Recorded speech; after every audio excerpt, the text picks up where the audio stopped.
Hi, it's the girl out there right here with you. It's me, Cindy. And this week I am here with Giuseppe. Did I get it right? Hello. Yeah, you got it right. Yes.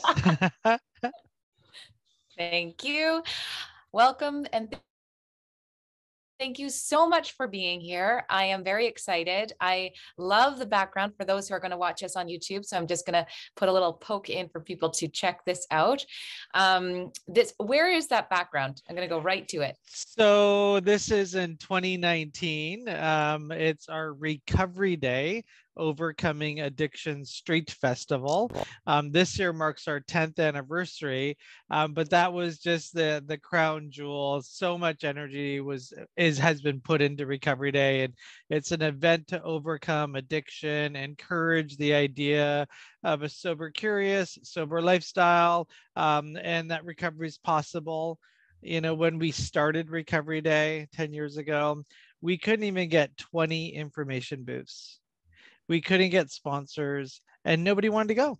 It was just like, people might think I'm sober, you know, like they go, like, the idea of stigma and addictions out there, but the stigma being recovery is pretty strong. And it was super weird because you had the 12-step programs and the 12-step treatment being like, who's going to be there. You had the harm reduction people, we're going back 10 years ago, being like, what is this? Is this, an abstinence only thing? Like, there was just a lot of, you could really see the bricks and mortar in the silos of healthcare when we started Recovery Day 10 years ago.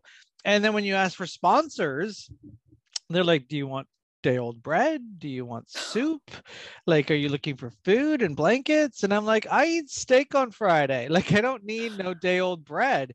And I was just like, wow, like, you think we're not consumers, and not just me. There's an army of volunteers and a team and a committee. I'm the chairman of Recovery Day. And that at that event we had 150 information booths, sponsors, banks, unions, people, and harm reduction, 12-step programs, abstinence programs, life rings, smart, Jesus programs. It was really naloxone training. It was amazing. Then COVID hit. But we're going to do our 10th anniversary this year, and they've doubled the floor plan. So we're shooting for 60,000 people this year. Amazing. Yeah, I'm pretty excited. Okay, so now we need to rewind. Okay. So now we're going to rewind to find out who you are, right, as a person. I'm nobody. I'm just a guy, smoked a lot of crack, got myself in trouble. And then now I'm here. Yeah. So. Well, it's so interesting because, I was telling my children a little bit about you, just about who you are. I was chatting midweek and just saying, addictions, because when you and I had talked a little bit, now I'm going all over the place, and you were just saying, I'd own these clubs and I didn't even know I was addicted. And that really stuck with me. And I was talking to my kids about it and just saying, I can't wait to have this guy on. I'm just because those words rang really true to me. And so I wanted to kind of dig in a little bit to that and your story, as much as you're comfortable with. Yeah, I'm an open I feel book. like I feel there's like a you lot could of talk. there's a lot So of sort of where. there's a lot of healing in talking, and that's how we've always healed as a society. And if you go back, even when you talk about, elders, they're not prescribing, pathways to health wellness. They're talking, and you listen. And so talking's always been part of the healing process for us. And I wasn't listening. And the talking I was doing wasn't healthy talking, and the listening I was doing was very tunnel vision. Alcohol, get high, get laid. That was my tunnel vision. And what a waste, what a ripoff that was. Now looking back in hindsight. So I mean, I lived many lifestyles. I was in a Catholic high school. I was in a Catholic family that was involved in the church. I was coming out of the closet. I was, back then it's still probably not easy today, but it was much harder back then. There was nobody gay in high school. And I accidentally, purposely walked into, a gay social club. I looked it up in the phone book. That's how, aging myself. I looked up the word gay in the phone book. Oh gosh. And I went to a social called. It was part of the university, and I was young and probably not the healthiest place either for, I was 15. So I didn't have I was probably just turning 16. And I went to my first gay club in Detroit, Michigan. And like even now I think about it, like it was amazing. Like I remember it. I remember the smell.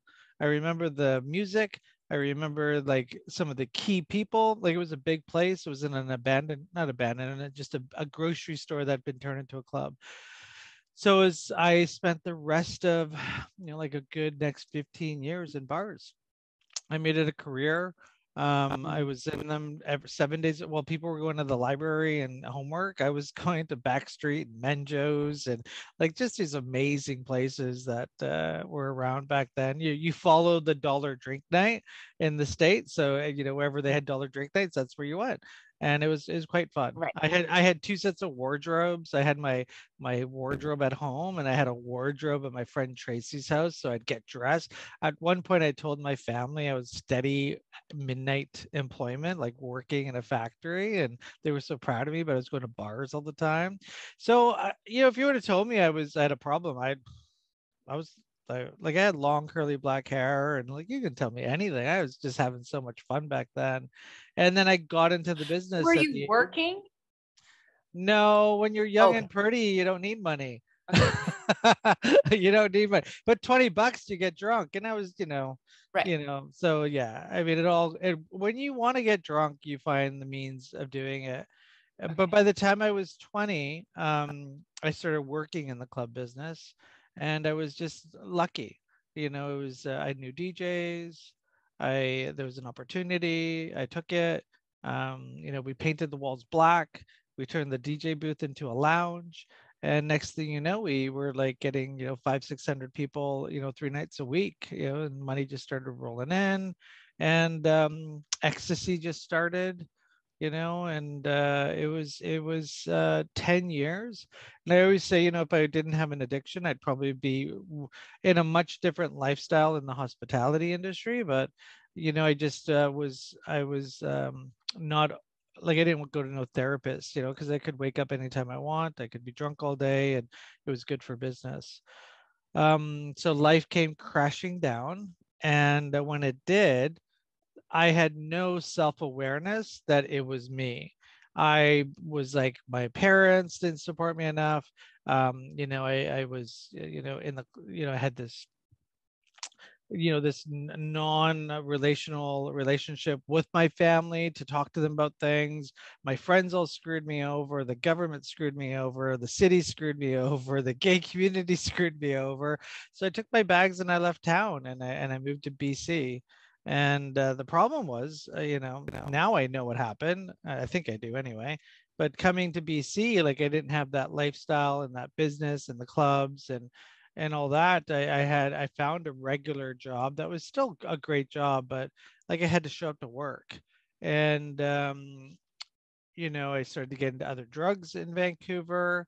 It seems like drugs appear in your life. Like first it was alcohol, then it was cocaine, then it was ecstasy. And then when I was in Vancouver, it turned into crack.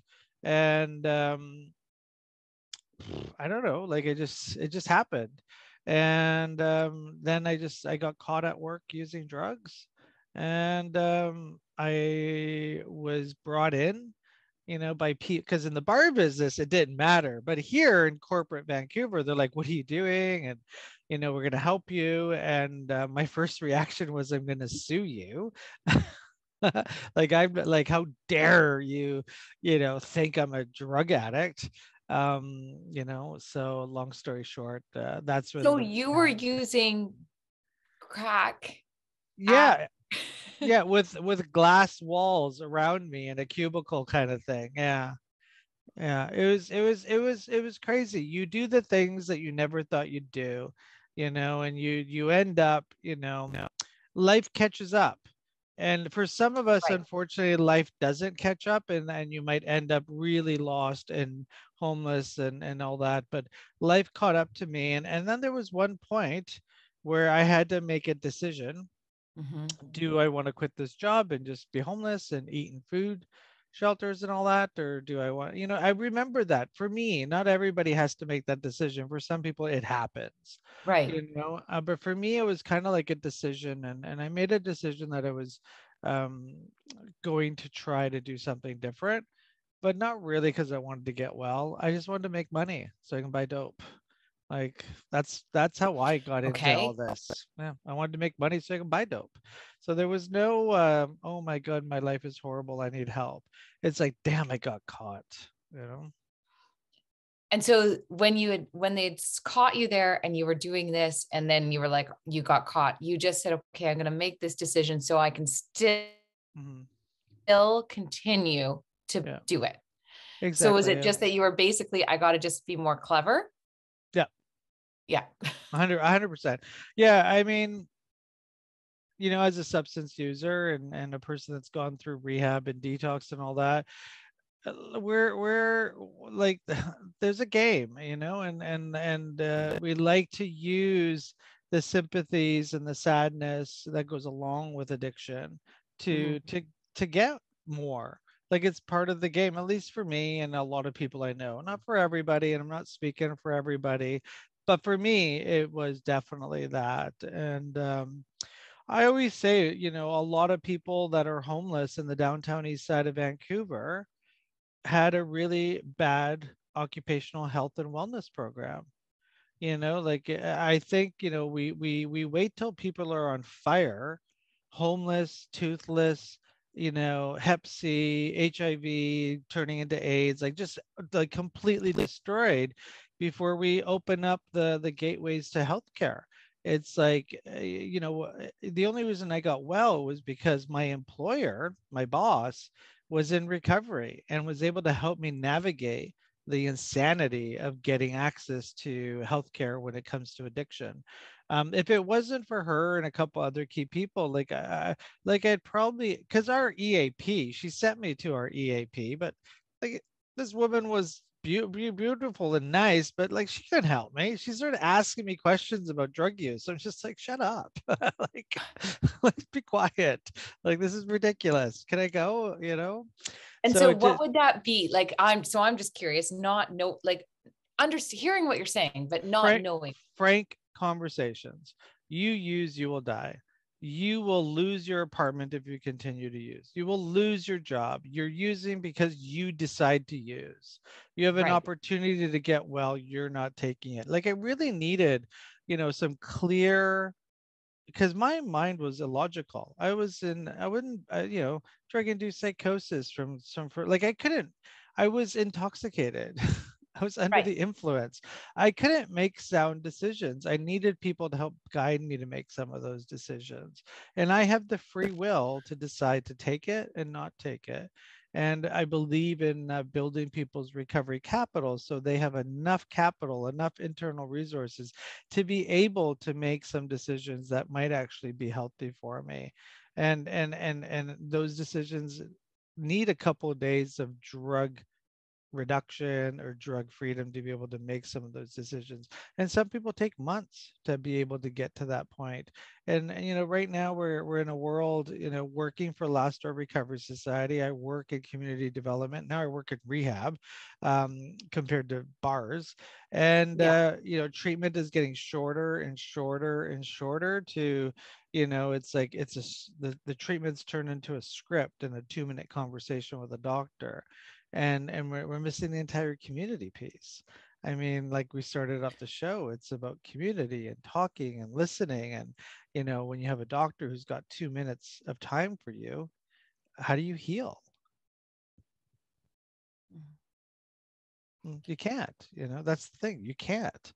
And Yeah. when you're trying to rely on, that's why this festival is so important. It's not about throwing a party. Like throwing a party is easy. You throw a party. you know, Right. throwing a party where like it's about unity and community and mental health wellness and connection and yeah, you don't need to smoke weed to have a great time. You don't need a beer garden to have a great time. Like those are barriers. Like it's like I remember throwing parties where if there wasn't a beer garden, why do it? And so, trying to create that message of healthy living and healthy choices, you're up against a lot, like you're up against a lot. It took us a lot of work to get to that point because people, when they think that you're sick, you're not a consumer, so they don't want to, what I mean? They don't think that they don't realize the actual opportunities that are when you have a healthy community. I mean, when you have a healthy community, you've got people that are part of that want to be able to help other people. And there's a doctor, his name's Dr. David Best. He's done some research about the contagion of recovery. If it, you got the downtown east side where it's all addiction, addiction and drug use, and that becomes the norm. Mm-hmm. I remember the first time I moved to Vancouver and I went to like Hastings and Columbia. My Mm-hmm. first reaction was like, what the is this? Like, this is disgusting. Because I was still drinking martinis and cocaine. You know what I mean? Like, that's what I was doing. So I was just like, this needs to stop and change. What can I do to change it? Like, I can't believe this is Canada. 5 years later, I'm using in the alleys every day. You know what I mean? So it's like you just get used to it. And so our idea with Recovery Day and some of the other events that we organize is making recovery normal. Like it's people, it's like, yeah, like years ago it wasn't okay to say you're sober out loud. And now it's a bit easier. People are still afraid of losing their jobs and stuff if they say they're in recovery, but that will change one day. I like to say it's like the gay pride movement. Being part of gay pride for so long during my alcohol days and drug days. Like I remember when I was really young going to Toronto Pride, 18 years old, 19. I remember being like, hey, you going to Pride in Toronto? It's like, oh no, I don't want, in case the cameras catch me, I don't want my family to know I'm gay. And that was a real thing, as self-centered as we are, like as if a camera is going to hone in on me. You know what I mean? But Yes, I like, know. heaven forbid a camera sees you in Toronto at Pride, everyone's going to think you're gay. And then we started organizing this thing called Clean, Sober, and Proud. It started in 2009. Me and a bunch of friends went to Pride in Vancouver, and there was nothing to do after Pride other than beer gardens and bars. Mm. And we didn't want to do that. So we're like, instead of being victims, let's organize a sober zone. And so that took some effort. And so we created this thing. We didn't even know what it was called at the time. Now it's called Clean, Sober, and Proud. But we threw our first dance and nobody would go. And guess what they said? I don't want to go. People What? might think I'm sober. I don't want people to think, that I was an addict. We couldn't even get 60 people to come. Like we had 60 something people show up. I remember being 17, 18, going to Pride. I went and I was like, get the cameras on me. But I remember that chatter. I'm like, this is the same thing. Like, what do you mean? Like you're worried somebody, like, why would they even think you're sober just because you're there? Like, that's like saying, everybody at Pride is gay. Like they're not. And so I use that as a model and just kept on going to now, Clean Sober Proud has turned into a really large event in Vancouver where you look at the crowd and you have no idea who's who and what's what and where they're from, and it's just become an event that's substance free. And it's there's a lot of barriers in life, and everybody gets stuck on the drug use, and it's the heroin use and the fentanyl overdoses and the cocaine, and then we all get in these fights about what pathway is going to fix it: harm reduction, consumption sites, safe supply, smart CBT, DBT, trauma, somatic therapies, 12-step fellowships. Like everyone's fighting, and that's not the fight. If we take the energy out of that fight And all of us, which we've done, I'm trying to do with recovery, take the fight, like who's got the bigger, fastest, better treatment model. Like, let's just forget that. Let's just give everybody, let's put the fight in making sure people can access that. That's the fight. And that's why I get really agitated at stakeholder groups, because everyone's like, this is evidence-based, safe supplies evidence-based, safe consumption sites is evidence-based, 12-step programs aren't, and life ring is, and CBT. I'm just like sitting there, I'm like, would you all just shut up? Because if I want to go to a 12-step program, I should have access to it immediately. If I want to go to a therapeutic community, I should get access to that. If I want to go to a program that's non-12-step based, I should have access to that. And until we all fight that argument, because we don't have access to those programs when we need them and want them, we're never going to get over our addiction crisis or our overdose crisis. We never will, because we're not able to access treatment. I have a friend who went to jail just recently. He's in and out, bullet hole in the head, in the neck. Obviously, he's an addict because of his lifestyle. He's on safe supplies, all this stuff, gets arrested, calls me. It's like, I need to go to treatment. Like, I want to. Just one moment. Like, it's just like, I work in one of the biggest treatment centers in the Lower Mainland. We can't take him. There's this bureaucracy. He's got to get assessed. He's got to do this. He's got to do. There's all this stuff, and the appointments are 6 months long. But because some moron and some boardroom's like, well, let's just give him an appointment, and that means he's on his journey to recovery, and we'll get him out of jail.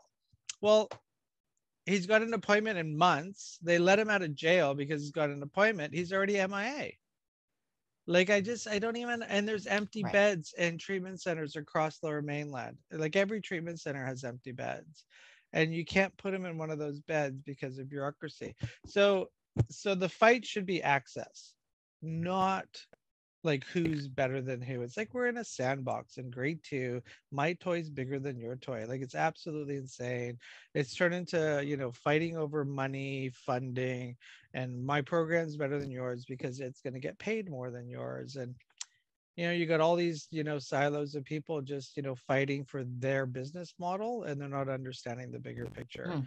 The fact that this person couldn't get into treatment right away is, and then they're like, why do we have an overdose crisis? Well, I don't know. They say it's fentanyl. Well, that's a fascinating thing, though, to hear, right, from somebody who's ignorant to it, right? Like, I'm ignorant to all of the different things about it, and would ask the question, why is there such an overdose crisis? And then to realize that those are all the pieces why it makes perfect sense.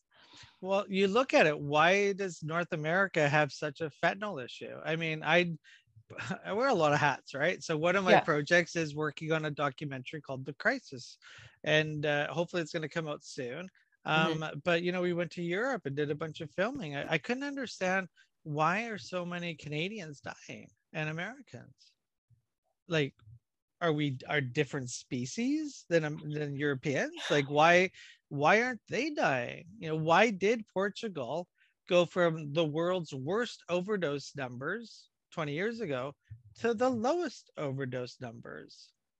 Why Switzerland? And why did Germany? How did Germany had a drug ghetto? How did Germany lose their drug ghetto? And I did some finding out, and like, the teenagers in Lisbon are no different than the teenagers in North Vancouver, but our teenagers are dying and theirs aren't. And over time, in 20 years, and people are going to hate me for this, and it's just, some people won't agree with it, and I don't really care. I think we all need to have our voice. In Europe, especially Lisbon and places that have done some pretty strategic harm reduction services, they never made drug use normal. They never said, like, it's okay, it's not your fault you're a drug user or an addict. They actually use the word addict still there. They didn't go down the stigma campaign in Europe like we did here. They say addict and alcoholic and all that. They didn't make drug use okay. They said, look, drug use harms society, drug use harms you. if you have an addiction, we will help you. We won't arrest you. Here, it's different. It's like, oh, if you use drugs, you have a right to use drugs. The social disorder that you may cause because of your addiction, you know what? That's it's a disease. In Lisbon, you shoot heroin in a storefront and in the window, like out front, you're getting arrested. And that's a country with decriminalization. I couldn't even get somebody to smoke a joint on camera in Portugal. And I was like, just like, but it's decriminalized. Like, I don't understand.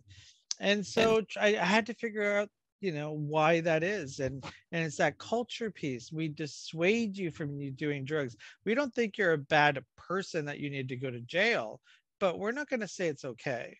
And they've been doing that for 20 years. Most people don't know that Portugal's got the Commission of Drug Dissuasion.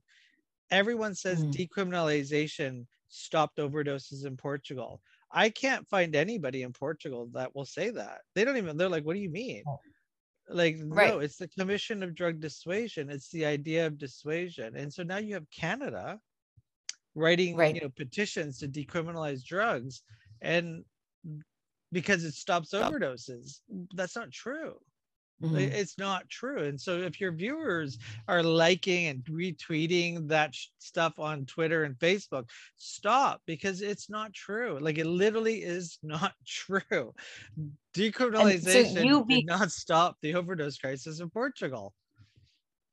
and you being on this side, right? And being in this, you're deep in it on this side. You're seeing here in Canada, Well, right? yeah, because my best friend died of an overdose. And somebody, that walks around with, the naloxone kit on the hip with the army boots on, calling himself the front line, of the overdose crisis, sent me a message saying, Donnie would still be alive if he was more involved in harm reduction and if drugs were decriminalized. And so I took that to heart, and I was like, okay, I'm going to go find out if that's true. And if I found out that that was true, I would be screaming from that stage, decriminalize drugs to stop the overdose crisis. But it's not true. Decriminalization and the Commission of Drug Dissuasion stopped the overdose crisis in Portugal. And the mayor of Vancouver is on record saying, we will not follow the Portuguese model. So, like, he should be in trouble for that. Like, because you're lying. Like, it's just, like, I just don't understand why no one's getting. I'm not a PhD, but I can, I can see with, like, okay, well, that means you're not doing the Portuguese model. You're doing this hybrid of it. The same thing goes with safe supply. You go to Switzerland, and it's high threshold safe supply. You can't go to a vending machine and just get unlimited amounts of drugs. Like, it's controlled. It's high threshold safe supply.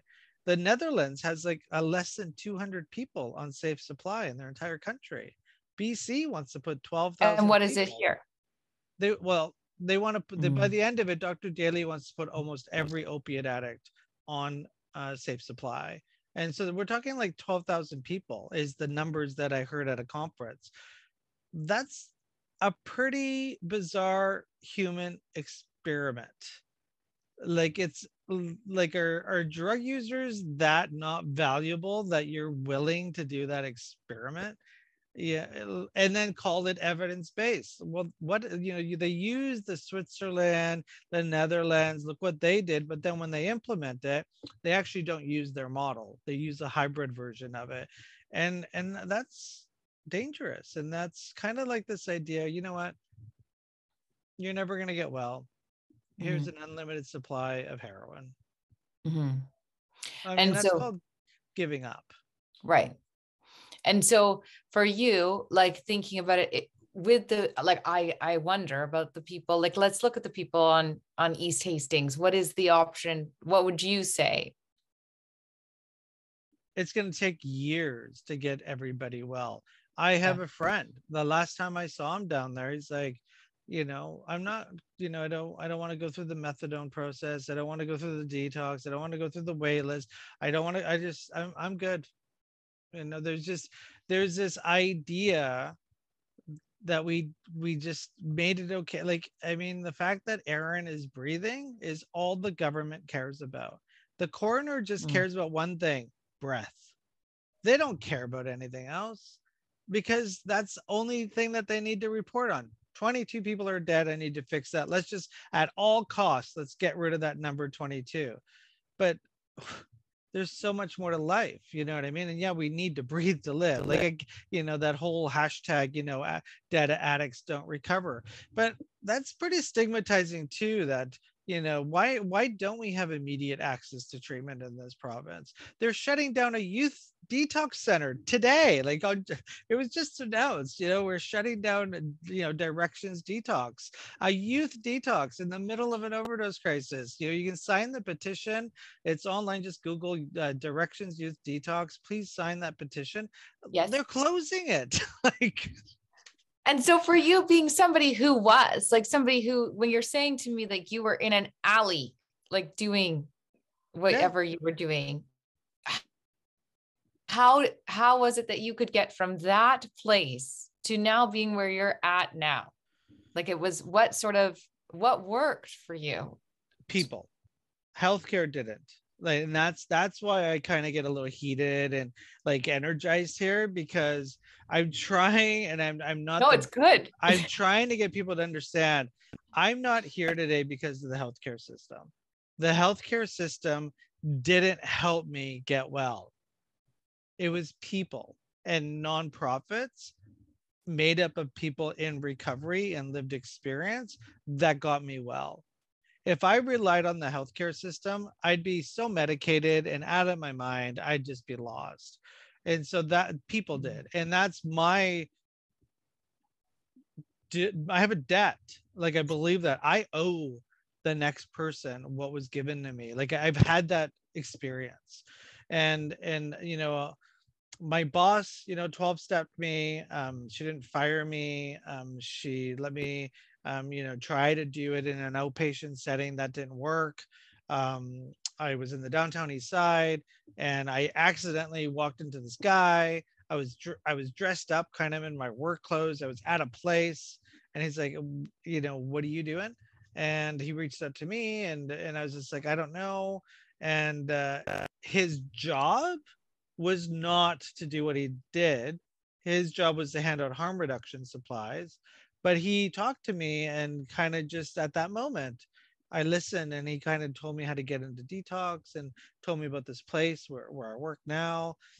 And that was in the healthcare system, because I would have to go into a system of care that was basically medical care. And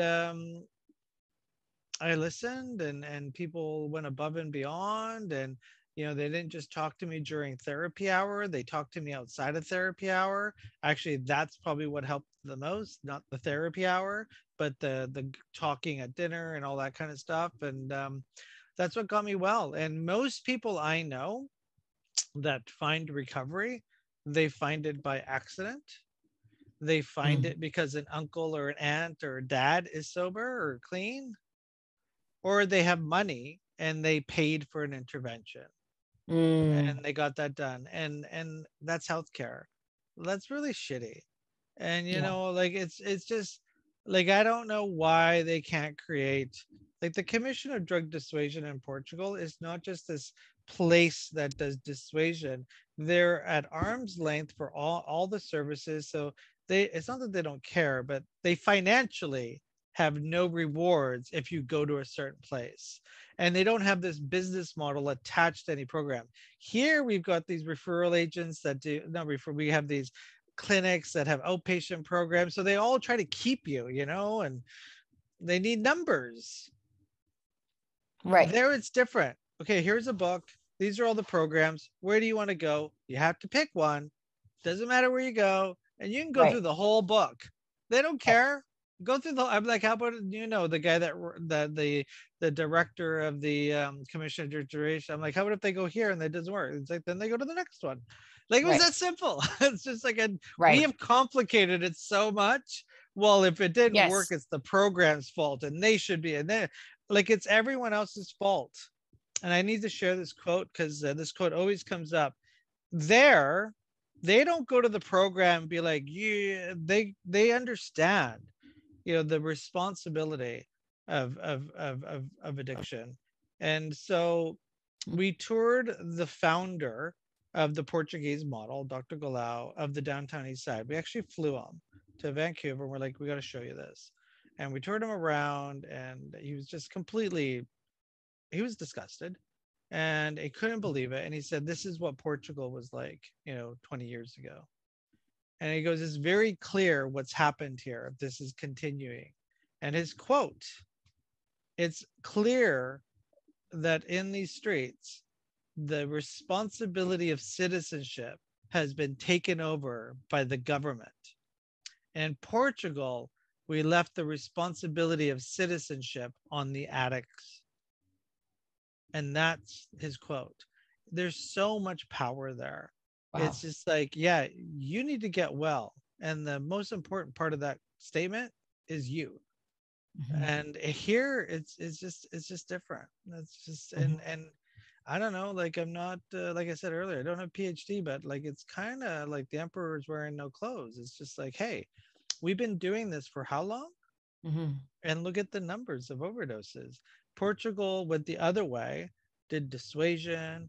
Switzerland did high threshold safe supply. They did things different. Mm-hmm. And their overdose rates went down. They didn't even have fentanyl.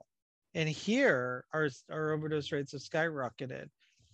People talk, and there was a stat that came out last week, Alberta numbers are the same as BC numbers when it comes to overdoses.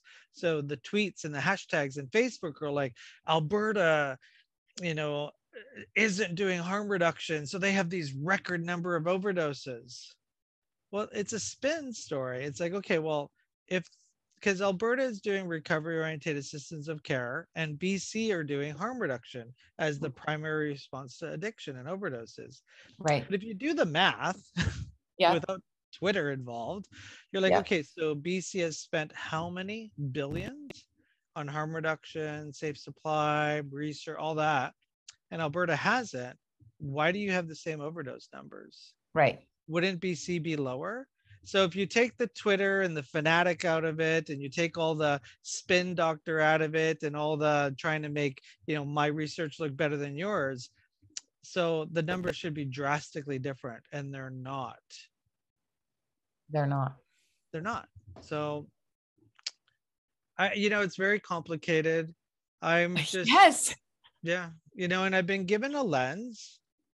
I remember what really sparked all of this is I started working here. I had no idea what I was getting into when I started working here. And I was sitting at a stakeholder meeting, and I was invited, and we're sitting there, and the minister of mental, well, back then it was just Minister of Health, was sitting in the room. You had the harm reduction people over here. You had the recovery people over here. You had the families over here, and everyone's just mean bugging everyone. I was just like, it was just so weird. And we're all trying to talk about how we're going to work together, but we're not. We're not. Like I was even told by, and I'm not going to say her name, but I was told by one of the main figures of Canada's harm reduction movement, tell me that I should never use the label addict to identify myself. I'm a human being, and I shouldn't stigmatize myself. I'm like, how the hell are we ever going to come to terms when you like assault my identity that I prefer to use? Nowhere else would that be allowed. Nowhere else. But here I am, Minister of Health, and I wrote a letter to the BC Center on Substance Use saying I felt, very much devalued in that meeting. And I kind of want an apology. Mm-hmm. Like I've been through enough not to sit in a stakeholder meeting being told like my labels, whatever she called. I was just like, shut up, lady. No apology, no nothing. I took it out of context. I was just like, I don't think I did. So that was the day that I was like, yeah, my friends are dying because they don't have access to treatment. And they've turned it into because they don't have access to safe supply.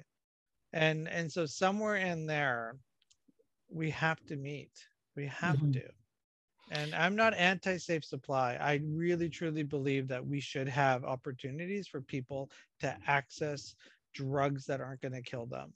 Mhm. But we live in a world, and the way this is all happening is my friends will have access to safe supply, but they won't have access to treatment. And I tell you, when I was in my 20s, I had access to some pretty good drugs, and it was the Right. worst time of my life. Worst time of my life. So having a safe supply is not going to solve this. So I know. I think I listening to it all and understanding it and knowing, and you've been doing this. I mean, you've been what, clean and sober for 12 yeah, years? it's been 12 years since I've been involved and getting involved in Recovery Day and Pride and Mhm. treatment and all that. And I just think listening, like, being so outside of this and hearing it, it's really true. I think, yeah, it's eye-opening. I mean, you just really just, I just was silent. No, I'm not usually silent. And the key points I heard, which I heard with Alexis's podcast as well, that I'm just going to bring in here as well as, I remember she said the amount of times that she would go back and back until somebody basically took her on a drive and just said, you're, at first, when I heard it, I was like, oh, that's so harsh. But she had just said, like, she needed somebody to basically say, you're failing as a mom, you're doing Yeah. this, you're doing right. And hearing that was the time she actually was like, okay, I need it. Like, not, and so listening to you and you're like, I need somebody to be like, ah, like, so I Uh, hear that now, right? yeah, we have a saying here. Nobody ever says, thanks for being easy on me. Right. Like nobody says that when they leave treatment or, they get a year of recovery. They're like, thanks for like telling me the truth. and uh, Mhm. and that's what they do in Europe. They tell the truth. Here we just, I don't know why we're afraid to tell somebody the truth.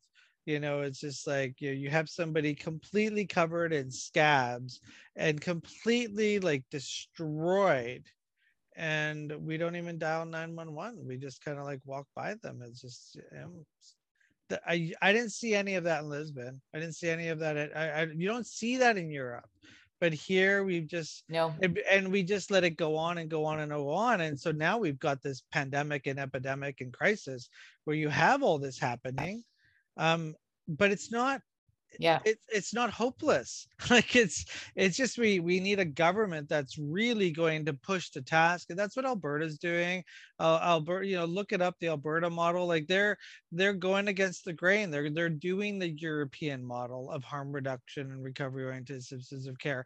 We're not doing that in BC. I know Sheila Malcolmson, she's the minister here. I don't know how big of a profile your show is, but I do believe people are trying their best, but the Yeah. government and the politicians are in it for such a short time frame sometimes. 3 4 years, maybe 6, maybe 8, if they're Yeah. lucky, 8. um that's not enough time. You don't get the full, like somebody thought it was a good idea to make one wait list for the entire health region where I work. It was the stupidest idea. Like it used to take a day or two to get into bed. Now it takes months, but it looks good on paper. Right. We're trying to logically sort Yeah. ourselves out of addiction. And I remember this one person, I don't work in client care. Probably good that I don't. But I remember this one person, I could hear the conversation. Why don't people show up for their waitlist appointments? And we're like, because they're smoking crystal meth. That's why. Like, what do you think they're doing?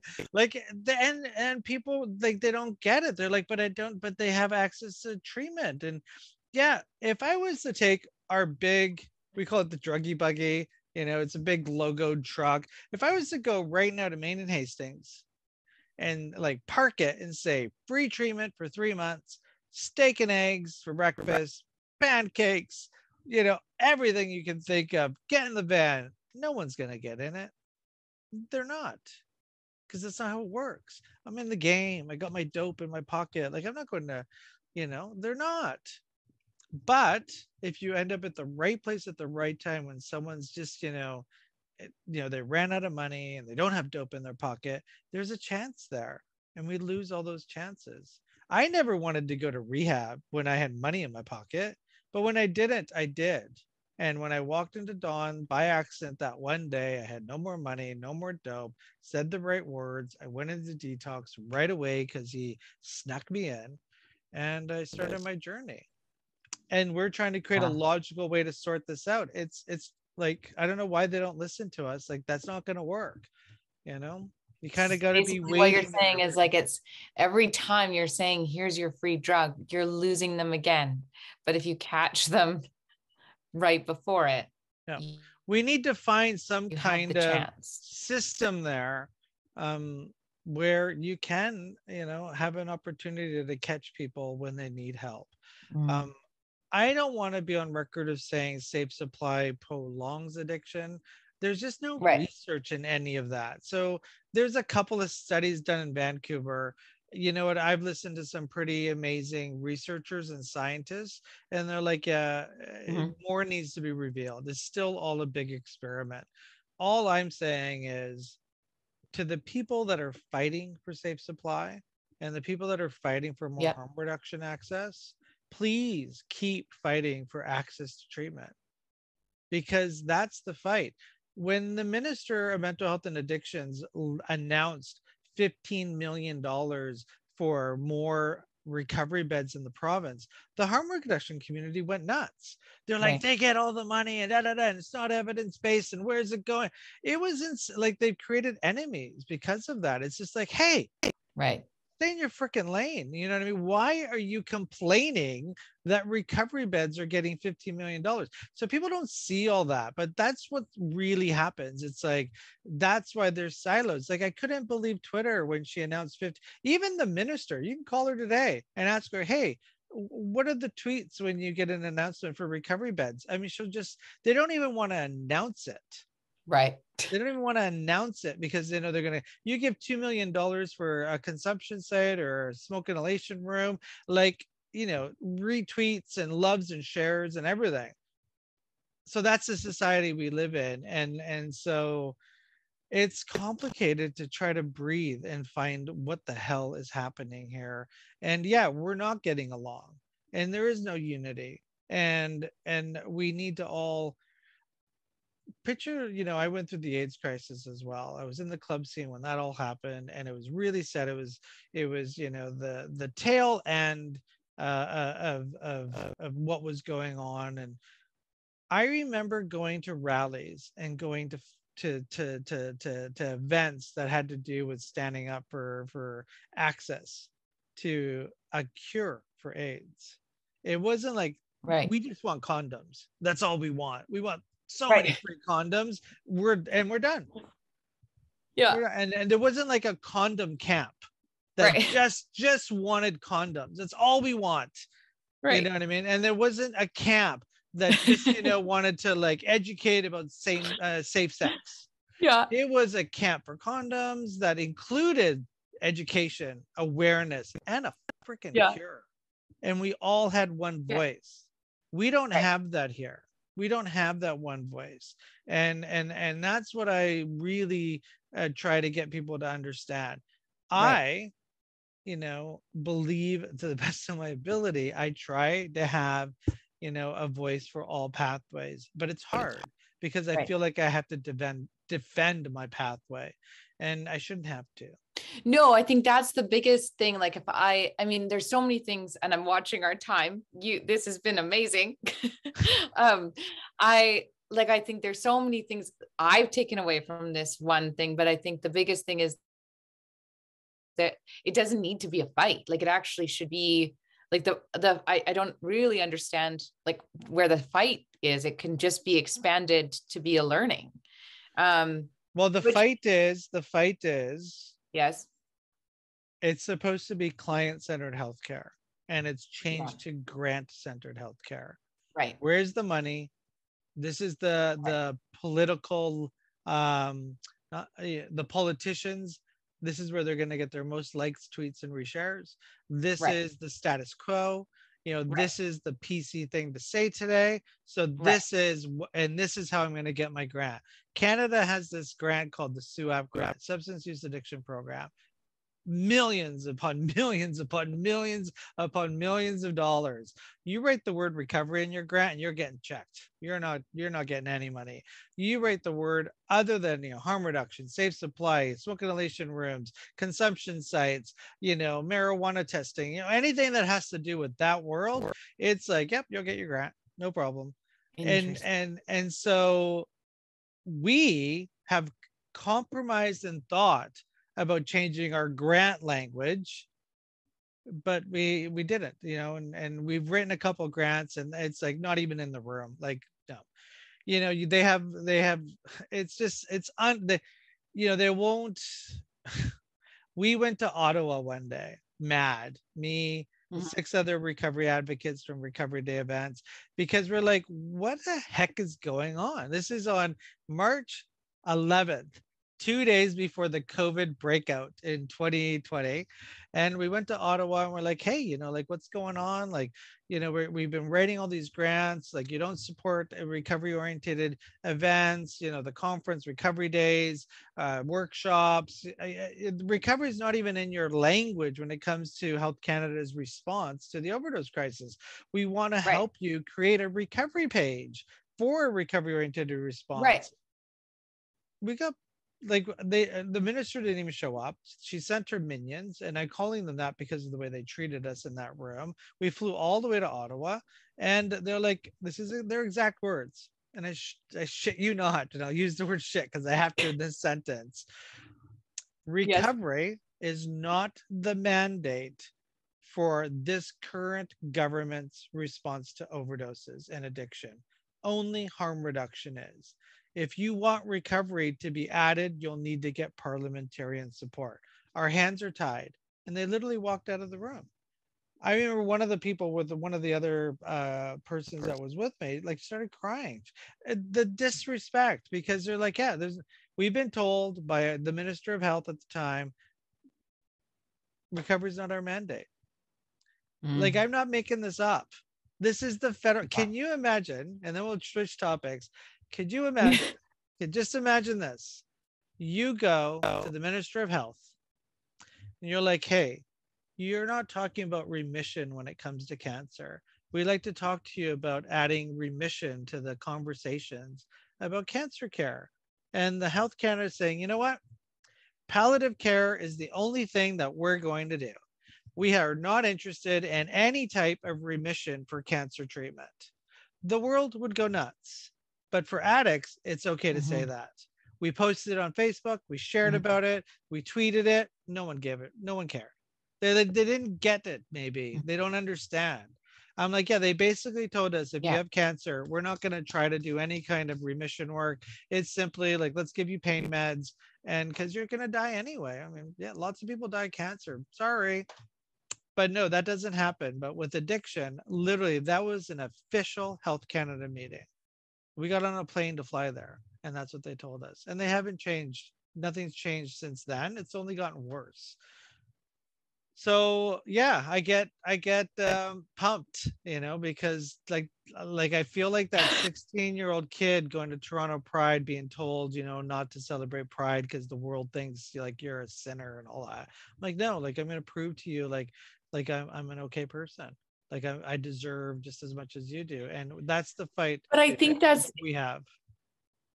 I think it's where you've spent your whole life, right? Fighting, and then going against, like, then showing that you can do this. And now to fight against, not fight, I don't know, fighting against. It's a fight. Okay. No, it's a fight. No, okay. It's a full-on fight. Like, it's a full-on fight. It's crazy. It's a full-on fight. Yeah. Like, I think to be able to, like I said to Alexis, I know people with addiction, and I cannot even fathom 12 years for you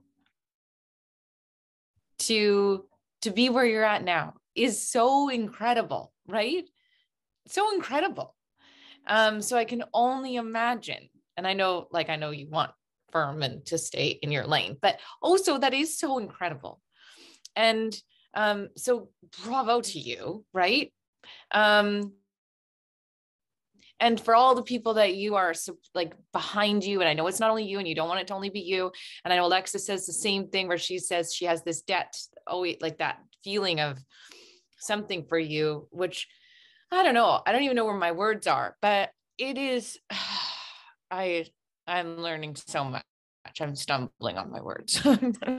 It's when you lift the veil up a little bit, when you just kind of peek through it, you're like, whoa. And I'm like, I still, like, why did I have to go through, like, I was on welfare. I had to, like, not like, it just the amount, like what I had to do to access treatment. And now I look at what people need to do now to access treatment. Like, that's not how we should do it. If I break my arm, doesn't matter who I am, I get the same treatment as every other Canadian. If I have addiction, it depends on my social capital, who my family is, how much credit we have on our credit cards, how much money we have, how worthy I am. I share this scenario sometimes. If I'm a woman and I'm a traumatized woman who works the streets in the downtown east side, and I use a consumption site every day, Tuesday, I have this moment. I don't know what the hell the moment is, but I have this moment, and I look at the nurse that's working in the consumption site and said, "Hey, I want to stop using right now." She's told to get in line. Here's your condom so you don't spread AIDS. Here's your needle so you don't spread AIDS. Here's your consumption site. Use. Here's some safe supply. It's going to keep you alive. And get in a line. Call this number. That nurse, she shows up to work the same day, and she's got a heroin addiction that nobody knows about. And she goes to her EAP or union that day, says, "Hey, I'm addicted to heroin. I want to stop today." You know what happens to her? She gets flown on a plane, private treatment at an abstinence-based recovery center. If she's in BC, she'll go to Ontario, fully funded by taxpayers, and she gets clean and sober. So you tell me why that's okay. And I know that story because I know it as a fact. I know who it's happened to. I know the nurse who got flown on the plane that went to Homewood. It's not a one-time situation. It's 100% of the situation. And no one is screaming that out loud, saying that's BS and we need to stop that. That woman gets just as much of a right to healthcare as the nurse does. And the health authority, VCH, knows that, and yet they allow it to happen every day. And so now you tell me why we're in an overdose crisis. Why are people in the downtown east side stuck there? Because they know their life means shit when it comes to healthcare, because they know that nurse Jane went to Homewood or went to Edgewood or went to Last Door. They know. But me, I need to wait in line. So like it's the dirty little secret that nobody talks about when it comes to addiction healthcare in this country. It's going on every day. And then you add the Indigenous population to it, they're like it's just ridiculous. And we're fighting about safe supply, and we're fighting about models of healthcare, but like I said, we're not fighting about access, and that's what we need to do. So I just try my best, and I try to keep friends. And I try not to sound like the crazy guy, Well, it's okay. Passion sometimes equals a little bit of a crazy, and I think it's good. Okay, thanks. So where can like I'll add all your info in, but where can people find you? Sure. Well, my link tree, I don't really have a social media presence. All my social media is all the products and everything that I work on. One of the biggest projects I'm working on right now is Better App. It's an overdose prevention tool, recovery support tool. You can go to betterapp.ca to download it. If you know anyone that uses drugs, have a family member, they could add you as their digital spotter. And you know Yeah. what, people are dying alone. So if we can just get rid of that scenario, some people just won't go to a consumption site.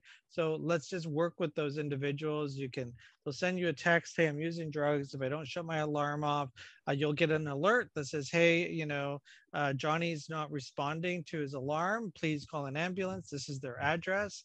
And you can volunteer as a digital spotter. You can use your family members or other people, your roommate. So betterapp.ca. I work at Last Door, organizing a giant conference called the Recovery Capital Conference in Calgary in 2 weeks. So right after this Yes. call, I got to go work on floor plans, but we're almost sold out. We have 50 global speakers from around the world talking about recovery. Yeah, I've come a And you long have way a, from that alley. Yeah. yeah. And you have your talk show too, your radio, Yeah, right? oh yeah, that too. We do a radio show every Yeah. Thursday. It's called Talk Recovery Radio. Been doing that for 8 years, and it's been fun. Thousands of listeners, hundreds of guests, and we talk about, it's changed my life, that radio show, and I'm sure this show changes.